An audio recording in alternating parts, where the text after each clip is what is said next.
The Battle of Globe Tavern, also known as the Second Battle of the Weldon Railroad, fought August 18–21, 1864, south of Petersburg, Virginia, was the second attempt of the Union Army to sever the Weldon Railroad during the Siege of Petersburg of the American Civil War. A Union force under Maj. Gen. Governor K. Warren destroyed miles of track and withstood strong attacks from Confederate troops under Gen. P.G.T. Beauregard and Lt. Gen. A.P. Hill. It was the first Union victory in the Richmond-Petersburg campaign. Background: as the Siege of Petersburg began to take hold, Union Lt.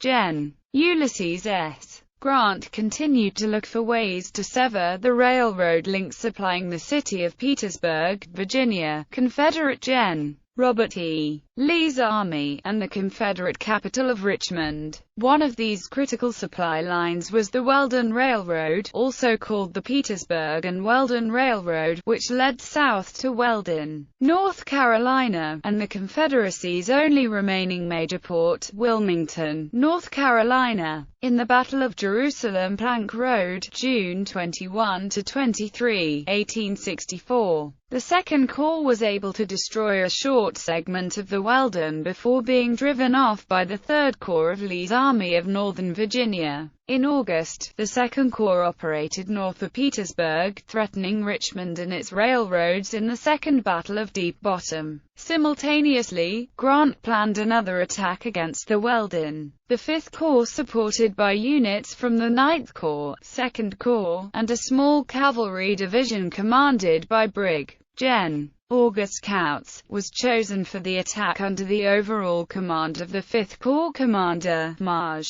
Gen. Governor K. Warren, while the overall Confederate commander, Gen. Robert E. Lee, was observing at the Deep Bottom battle. Gen. P.G.T. Beauregard was the senior commander at Petersburg. Lt. Gen. A.P. Hill commanded the Third Corps, Beauregard's primary infantry force. In preparing his attack, Grant was encouraged by a message he received August 17 from President Abraham Lincoln. "I have seen your dispatch expressing your unwillingness to break your hold where you are. Neither am I willing. Hold on with a bulldog grip, and chew and choke as much as possible." Grant remarked to his staff, "The President has more nerve than any of his advisers." Battle. At dawn on August 18, Warren advanced to the south through rain and over muddy roads, pushing aside Confederate pickets and a cavalry brigade, and reached the railroad at Globe Tavern around 9 a.m. Parts of the division under Brig. Gen. Charles Griffin began to destroy the track while a brigade from Brig. Gen. Romaine B. Ayres's division formed in line of battle and moved north to block any Confederate advance from that direction. Brig. Gen. Lysander Cutler's division was held in reserve. Ayres encountered Confederate troops at about 1 p.m., and Warren ordered the division under Brig. Gen. Samuel W. Crawford to move forward on Ayres's right in an attempt to outflank the Confederate left. A.P. Hill sent 2 brigades of Maj. Gen. Henry Heth's division and a brigade from Maj. Gen. Robert F. Hoke's division to meet the advancing Union divisions. At about 2 p.m., they launched a strong attack and pushed the Union troops back to within less than a mile of Globe Tavern. Warren counterattacked and regained his lost ground. His men entrenched for the night. Reinforcements arrived during the night. The Union Ninth Corps under Maj. Gen. John G. Parkin, Confederate Maj. Gen. W.H.F. Rooney, Lee's cavalry division, and 3 infantry brigades from the division of Maj. Gen. William Mahone. Contact was limited to skirmishing through the heavy rain most of the day on August 19. In the late afternoon, Mahone launched a flanking attack that found a weak spot in Crawford's line, allowing the Confederates to rush into the Union rear, causing hundreds of Crawford's men to flee in panic from the fire they were receiving from 2 directions. Crawford galloped amongst his men, attempting to rally them, and was almost captured. Almost 2 full brigades were lost as prisoners. While Mahone attacked the Union right, Heth launched a frontal assault against the center and left, which was easily repulsed by Ayres's division. The 9th Corps counterattacked and the widespread hand-to-hand fighting ended at dusk. Heavy rains prevented any significant fighting on August 20 and on the night of August 2021. Fair weather returned on the morning of August 21 and the Confederates attacked beginning at 9 a.m., with Mahone striking the Federal left in Heth's center. Both attacks were unsuccessful against the strong entrenchments and resulted in heavy losses, particularly in the brigade of Brig. Gen.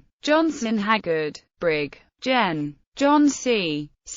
Sanders of Mahone's division, at 24, one of the youngest Confederate generals during the war, was killed during the assault. By 10:30 a.m., the Confederates withdrew, leaving several miles of the Weldon Railroad in Union hands. Aftermath: we have just repulsed an attack of Mahone's division from the west of the railroad. Whipped it easily. Marge. Gen. Governor K. Warren, message to headquarters, August 21. Union casualties at Globe Tavern were 4,296, Confederate 1,620. The Confederates lost a key section of the Weldon Railroad and were forced to carry supplies by wagon 30 miles from the railroad at Stony Creek up the Boydton Plank Road into Petersburg. The Union Army gained its first victory during the Siege of Petersburg and achieved a major objective. Grant severed the Weldon and extended his siege lines to Globe Tavern, but this was not yet a critical problem for the Confederates. A member of Lee's staff wrote, "Whilst we are inconvenienced, no material harm is done us." Grant was not entirely satisfied with Warren's victory, which he rightly characterized as wholly defensive in nature. "It seems to me that when the enemy comes out of his works and attacks and is repulsed, he ought to be followed vigorously to the last minute with every man holding the line is of no importance whilst troops are operating in front of it, wanting to complete his army's control over the railroad."